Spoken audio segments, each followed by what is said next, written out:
Hello guys, তোমরা কেমন আছো? আশা করি তোমরা ভালো আছো। আজকে একটা নতুন ইউনিক ভিডিও নিয়ে এসেছি তোমাদের কাছে। আজকে কোনো ফানি নয়, আজকে একটা ব্লগ আছে। মাদপুরের বিখ্যাত শহীদ মেলা দেখতে এসেছি, আজ লাস্ট দিন, তাই ভাবলাম একটু ভিডিও করে তোমাদেরকে দেখাই। এখানে শুধু দেখলাম জামা কাপড় ও বেডশিট, কম্বল, ব্ল্যাঙ্কেট, মশারি এইসব দোকান। তাই আস্তে আস্তে সন্ধ্যা হয়ে গেল কিছুটা। এখানে একটা ইউনিক জিনিস দেখলাম। তোমরা যদি জেনে থাকো কমেন্ট করে এটা কী হতে পারে। আমি তো জানি না, তাই বুঝতে পারিনি, তাও ভিডিও করে নিলাম আমাদের জন্য। এটা আমাদের ভারতবর্ষের পতাকা উঠছে, আমাদের ফ্ল্যাগ। খুব সুন্দর ব্যাপার এটা। যারা হচ্ছে দেশের জন্য জীবন দিয়েছে তাদেরকে তুলে ধরেছে, খুব সুন্দর ব্যাপার।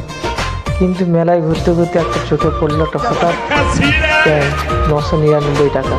ভাবছিলাম কিনবো, তো আমার কাছে তো টাকা নেই, তাই কিনতে পারলাম না। কিন্তু প্যান্ট দেখে আমি খুশি। আলুর চটের বস্তার তৈরি। তারপর টেবিলটা আলো নথিভুক্ত করেছে, খুব সুন্দর লাগছে টেবিলটা। এবং অনেক রকম বেলুন, পুতুল টুতুল, খাবার স্টল, খুব সুন্দর লাগছে। অনেক রাত্রি হয়ে গেছে, আস্তে আস্তে আস্তে আস্তে আমাদের বাড়িতে অনেক দূর, তার জন্য আর বেশি ঘুরে আসে। তোমাদের কেমন লাগছে কমেন্ট করে বলো, শেয়ার করো, লাইক কমেন্ট করো।